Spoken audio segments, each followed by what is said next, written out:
गौतम बुद्धको जीवन आजभन्दा 2600 वर्ष पहिले लुम्बिनीमा राजा सुद्धोधन र रानी मायादेवीका सुपुत्रको रूपमा राजकुमार सिद्धार्थको जन्म सँगै सुरु भयो। सिद्धार्थ गौतम राजपरिवारमा जन्मिएका थिए। उनी एक राजकुमार थिए र समयको क्रमसँगै अघि बढ्दै जाँदाखेरि जब उनी दरबार बाहिर निस्किए तब उनले एक वृद्धलाई देखे। त्यस सँगसँगै थोरै अगाडि गएपछि उनले एक बिरामीलाई देखे र एक मृत्युशय्यामा लगिरहेको मान्छेलाई देखे। मृत मान्छेको मलामी गइरहेको देखे र केही समयपछि एक साधुलाई पनि देखे जो ध्यानमा मस्तक भएर लागिरहेको थियो। यस पश्चात उनको दिमागमा के कुरा चल्यो भनेपछि शारीरिक तत्त्वले कहिले पनि पूर्ण सुख र दुःखबाट पार गराउन सकिने रहेनछ। त्यसैले सुख खोज्नको लागि उनी दरबारको सुख त्याग गरी दरबार छोडेर हिँडे। सत्यको खोजी गर्ने क्रममा उनी बोधगया भन्ने ठाउँमा पुगे र त्यहीँ एउटा रुखको मुनि ध्यान गरेर बस्न थाले। सिद्धार्थको दिमाग शान्त र आनन्दित भयो। जति जति उनी ध्यान गर्दै गए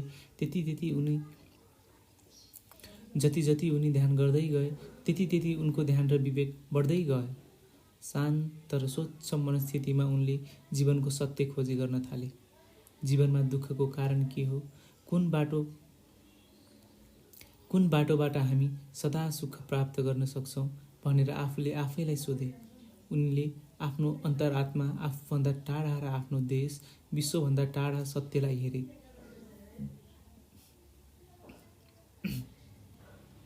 त्यस पश्चात सूर्य, ग्रह, ताराहरू र विश्वमा रहेका अनेक सबै वस्तुहरू उनको ध्यानमा आउन थाले। उनले साना कणदेखि विश्वमा हरेक ठुला तर सबै आफ्नै अवस्थामा घुमिरहेका देखे। सबै बढ्ने, परिवर्तन हुने, नाश हुने, पुनः सुरुवात हुने, बढ्ने क्रम सबै देखे। सबै वस्तु परिवर्तनशील थिए। जे हुन्छ त्यसको केही कारण र परिणाम पनि हुन्छ। एक कुराको हुनु अर्को कुरासँग सम्बन्धित हुन्छ र त्यसको हुनुले फेरि पृथ्वीमा भएका अन्य कुरामा प्रभाव पर्दछ। Nothing happens without a cause. Every cause have an effect on everything else. जति जति उनी ध्यान गर्दै गए सत्य पत्ता लगाउँदा दत्तचित्त भएर लागे। उनले गहिरो सत्य आफूभित्रै रहेको कुरा पत्ता लगाए। उनले आफूबाट नै जीवन, जन्म र मृत्युको चक्र हो भन्ने कुरा बुझे र यो संसारमा गरेको वस्तुको जीवन चक्र नै यही हो भन्ने कुरा बुझे।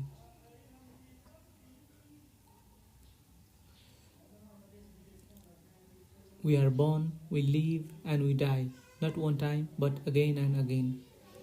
उनले जीवनको अन्त अर्थात् मृत्यु त केवल शारीरिक शरीरबाटको छुटकारा मात्र हो। हाम्रो आत्मा त सधैँ अमर रहन्छ भन्ने कुराको सार बुझे। जब एक जीवन सकिन्छ अर्को जीवनको सुरुवात हुन्छ। यसरी जीवन मरणको प्रक्रिया चलिरहन्छ। कहिले हामी धनी हुन्छौँ त कहिले गरिब, कहिले सुखी हुन्छौँ त कहिले दुखी। जीवन यसरी नै परिवर्तनशील रहन्छ। बेला बखतमा सुखको भोग गरे पनि धेरै जसो अवस्थामा हामी समस्यामा अल्झिरहेका हुन्छौँ। हाम्रो अवस्थाको परिवर्तनसँगै हाम्रो सम्बन्ध पनि परिवर्तन भइरहेको हुन्छ। हामी कुनै न कुनै जन्ममा कसै न कसैको आफन्त, साथी, आमा, बुवा भएका छौँ। उनले पुनः जन्म र आत्माको अस्तित्व रहने कुरा पनि गरेका छन्। संसारमा रहेका जीवनहरू हेर्दा उनले जीवित प्राणीहरूले आफ्नो जीवनमा आफैले समस्या खडा गरेको देखे। मान्छेहरू आफ्नो वरिपरि भएको परिवर्तन बुझ्न र देख्न चाहँदैनथे। उनीहरू झुठो बोल्ने, चोरी गर्ने, आफ्नो स्वार्थ पूर्ति गर्न, एकअर्कालाई मार्न समेत पछि नहट्ने जस्ता अशान्त कामहरू गरिरहन्छन्, जुन कुराले कहिले साँचो सुख प्राप्त हुँदैन। उनीहरूले खोजेको सुख भौतिक वस्तुहरूबाट प्राप्त हुन सक्दैन। जति लोभ, मोह हुन्छ त्यति नै दुःख प्राप्त गर्छन्। आफूलाई हानि हुन्छ। जति आफूलाई हानि हुन्छ त्यति त्यो कामको कारणले एकअर्कालाई हानि पुग्छ। हरेक हानिकारक कुराले अर्को हानि निम्त्याउँछ र दुःख वृद्धि हुन्छ। उनीहरू सुखको खोजी गर्दै गर्दा पनि सुख कहिल्यै प्राप्त गर्न सक्दैनन्, पाउँछन् त केवल दुःख।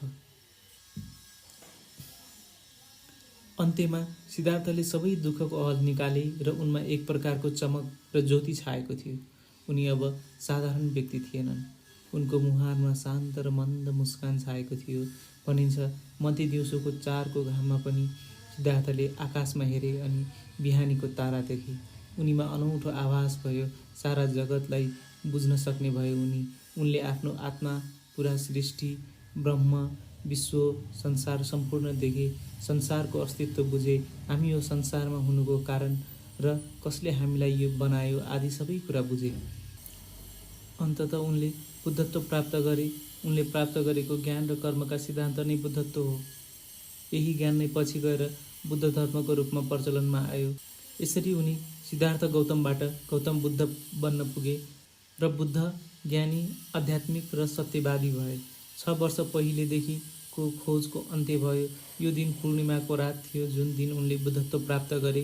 चन्द्रमाको चम्किलो ज्योतिले पुरै गाउँलाई ढाकेको थियो त्यस वैशाख पूर्णिमाको दिन। यही दिनलाई पुनः स्मरण गर्दै हरेक वर्ष वैशाख पूर्णिमाको दिन बुद्ध जयन्ती मनाइन्छ। बुद्धका 8 सिद्धान्तहरू। पहिलो, सही दृष्टिकोण। बौद्ध धर्मका अनुसार मृत्यु अन्त होइन। कुनै पनि विचारमा तपाईँको दृष्टिकोणले मृत्युपछि पनि परिणाम हुन्छ। त्यसैले हमेसा सही दृष्टिकोण राख्नुहोस्।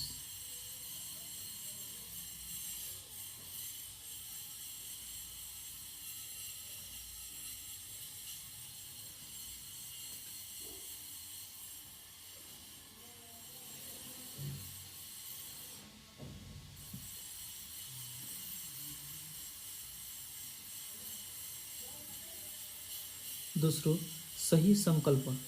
परिवार र घर त्यागी धार्मिक भिक्षुको जीवन स्वीकार गरेमा कुनै पनि द्वेष, घृणा, ईर्ष्या, क्रूरता आदि नभइरहेको शान्त जीवनमा पुगिन्छ।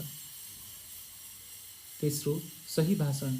गौतम बुद्धले मानिसहरूलाई सही भाषणले जीवनको आवश्यकता मानेका छन्। सधैँ सत्य बोल्नुहोस्, कहिले पनि असभ्यतासँग साइनो नगाँच्नुहोस्, हमेसा शिष्ट रहनुहोस्।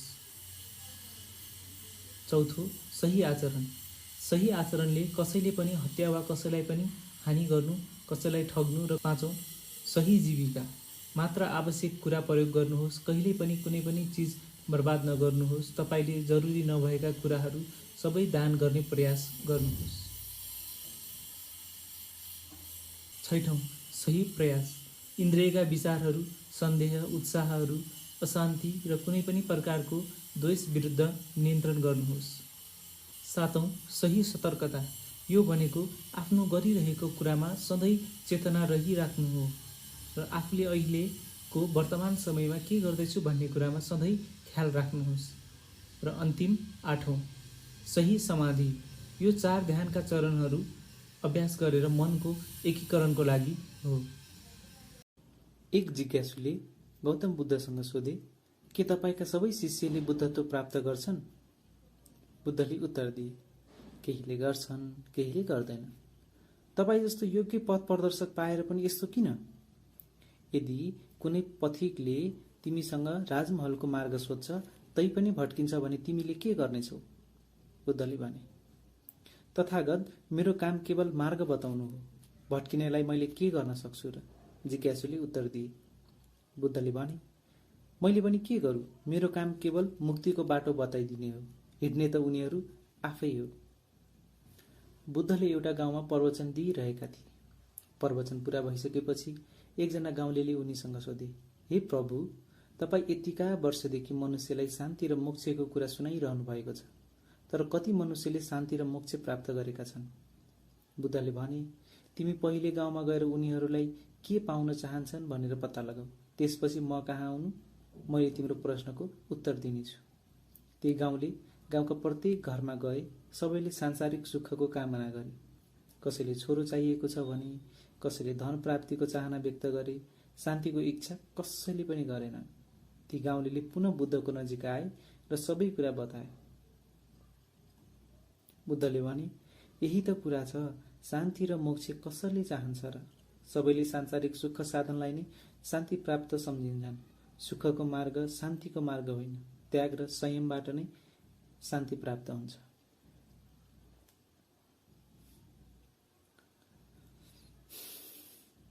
पशु यज्ञको विशाल आयोजना भइरहेको थियो। टिलिक्क टल्केको तलवार बोकेर क्रूर बधि आदेशको प्रतीक्षामा थियो। त्यसै बेला तथागत गौतम बुद्धले प्रवेश गरे राजा अजातशत्रुले उनलाई ढोक गरे। तथागतले एउटा चिन्का दिएर भने, राजन, यसलाई भाँचेर देखाउनुहोस्। अजातशत्रुले त्यसलाई टुक्रा टुक्रा पारे। तथागतले भने, राजन, अब यी टुक्रालाई जोड्नुहोस्। यस्तो कसरी सम्भव छ भगवान? अजातशत्रुले सोधे। हो, चिन्कालाई जोड्न सम्भव छैन। त्यसैले कसैमा प्राण हाल्न सक्दैन भने तिमीलाई कसैको प्राण हरण गर्ने अधिकार पनि छैन। आफ्ना पाप कर्मलाई यी निरीह, निर्दोष र मूक प्राणीको बलिबाट मेटाउन सकिँदैन। पशु हिंसाबाट तिम्रो पापमा वृद्धि हुनेछ। जुन प्राण हामीमा छ त्यही यिनमा पनि छ। प्राणी मात्रलाई आफू समान सम्झेर व्यवहार गर्नु धर्म हो। बुद्धको कुरा सुनेर अजातशत्रुले पशुलाई छाडिदिए। एक व्यक्ति बुद्धको छेउमा आयो। कुनै कुरामा क्रोधित हुँदै उनलाई गाली गर्न थाल्यो। बुद्ध गाली सुनेर शान्तपूर्वक बसिरहे। त्यो व्यक्तिले गाली सुनिसकेपछि बुद्धले उसँग सोधे, किन भाइ, के तिम्रो घरमा कहिल्यै कुनै अतिथि आउँछन्? धेरै अतिथि आउँछन्, उसले उत्तर दियो। तिमी उनीहरूको सत्कार त गर्छौ, किन गर्दिन? उनीहरूलाई भोजन दिन्छु र सम्मान पनि दिन्छु। यदि तिमी कुनै वस्तु अतिथिहरूलाई खान दिन्छौ तर उनीहरूले खाएनन् भने त्यो वस्तु कहाँ रहन्छ? अतिथिले नलिएको वस्तु मसँगै रहन्छ। भाइ, तिमीले मलाई जुन गाली गरेका छौ त्यसलाई म स्वीकार गर्दिन। तिमी आफ्नो गाली आफैसँग राख। बुद्धबाट यस्तो भनाइ सुनेर उसको शिर लाजले झुक्यो। उसले भविष्यमा कसैसँग दुर्व्यवहार नगर्ने संकल्प लियो। बुद्धका शिष्य आनन्दले उनलाई सोधे, ज्ञान बाँड्ने बेलामा तपाईँ माथि बसेर हामीलाई तल्लो भुइँमा किन बसाउनुहुन्छ? बुद्धले उत्तर दिए, आनन्द, तिमीले कहिले झरनाको पानी पिएका छौ? पिएको छु, धेरै पटक। तिमीले झरनाभन्दा माथि उभिएर पानी पिएका थियौ वा तल उभिएर? झरनाको पानी माथिबाट तल झर्छ। पानी पिउने मान्छेले त तलतिर बसेर मात्रै पिउन सक्छ। त्यसो भए झरनालाई सधैँ माथिबाट तल बग्नुपर्ने हुन्छ। आनन्दले गहिराईबाट विचार गरेर बुद्धप्रति नतमस्तक भए। केही समयपछि बुद्धले भने, त्यसैले जसले ग्रहण गर्छ उसले तल बसेर नै ज्ञान हासिल गर्छ। यही कारण हो गुरुको आसन सधैँ माथि हुन्छ। बुद्धका एक शिष्यले उनको दीक्षा पूरा भइसक्यो भन्ने सोचे। अब कतै धर्म प्रचारका लागि जानुपर्छ भन्ने लागेर उनले यो कुरा बुद्धलाई सुनाए। बुद्धले सोधे, यदि तिमीलाई यस्तो ठाउँमा धर्म प्रचारको लागि पठाइयो जहाँका मान्छेले तिमीलाई गाली गर्छन्, त्यो तिम्रो निन्दा गर्छन् भने तिमीले के गर्छौ? म ती मानिस भलादमी हुन् भन्ने सोच्छु, किनभने उनीहरूले मलाई हानि त पक्कै पुर्याउँदैनन्। यदि उनीहरूले शारीरिक हानि पुर्याउने कोसिस गरे भने नि उनीहरू राम्रा मानिस हुन् भन्ने सम्झन्छु। कमसेकम उनीहरूले मलाई मार्न त मार्दैनन् नि। के थाहा, उनीहरूले तिमीलाई मारिदिन पनि त सक्लान्। भगवान, यो त ममाथिको उपकार हुनेछ। यो संसार दुःखले भरिएको छ। यो शरीर रोगको घर हो। आत्महत्या पाप भएकाले बाँच्नुपर्छ। यदि उनीहरूले मलाई मारिहाले भने उनीहरू मेरा हितैषी हुन्। शिष्यको उत्तर सुनेर बुद्ध खुसी भए। आज तिम्रो दीक्षा पूरा भयो। जसले कुनै हालतमा अरू कसैलाई दोषी मान्दैन उही सच्चा साधु हो। त्यसैले तिमी मेरो प्रिय शिष्यहरूमा सामेल भयो। बुद्धले प्रवचन दिए। सबैजना मन्त्रमुग्ध भए। प्रवचन सकिएपछि बुद्धका आँखा बन्द गरेर बसिरहेका थिए। आनन्दले बुद्धसँग सोधे, भगवान, तपाईँको अगाडि बसिरहेका मानिसमध्ये सबैभन्दा धेरै सुखी को छ? बुद्धले जवाब दिए, सबैभन्दा पछाडि जुन सोझा गाउँले व्यक्ति आफ्नो आँखा बन्द गरेर बसिरहेका छन् उनी सबैभन्दा धेरै सुखी छन्। यस्तो कुरा सुनेर सबै अचम्ममा परे। बुद्धले भने, आऊ मेरो पछाडि, म तिमीलाई यसको प्रमाण दिन्छु। उनले एक एक गरेर सबैलाई सोधे, तिमीलाई के चाहिन्छ? कसैले मलाई छोरा चाहिन्छ भने, कसैले सम्पत्ति र कसैले शान्ति चाहिन्छ भने। सबैभन्दा पछाडि बसेका गाउँले व्यक्तिले जवाब दिए, भगवान, म पूर्ण रूपमा सन्तुष्ट छु। मलाई केही पनि चाहिँदैन।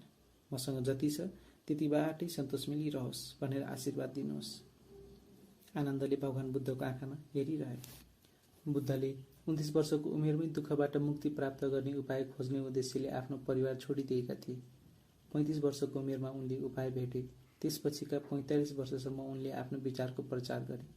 आफ्नो अन्तिम समयमा उनी एउटा रुखमुनि पल्टिए र मृत्युको प्रतीक्षा गर्न थाले। गाउँलेहरू भगवान भएको रुखनिर आउन थाले र उनको अन्तिम दर्शन गरेर धन्य भइरहे। त्यही बेला एक व्यक्ति आफ्नो जिज्ञासा लिएर आए। भगवानले उनलाई आफ्नो नजिक बोलाए। ती व्यक्तिले आफ्ना दुई हात जोडेर मुक्ति पाउने मार्ग बताइदिन अनुरोध गरे। बुद्धले भने, बाँचेकै समयमा जन्म मरणबाट मुक्ति प्राप्त गर्न चाहन्छौ भने सधैँ 3वटा कुराको याद गर र यसको अमल गर। पहिलो, यथासम्भव पापहरूबाट बच। दोस्रो, जीवनमा जति पुण्य गर्न सक्छौ गर। र तेस्रो, आफ्नो चित्त निर्मल राख।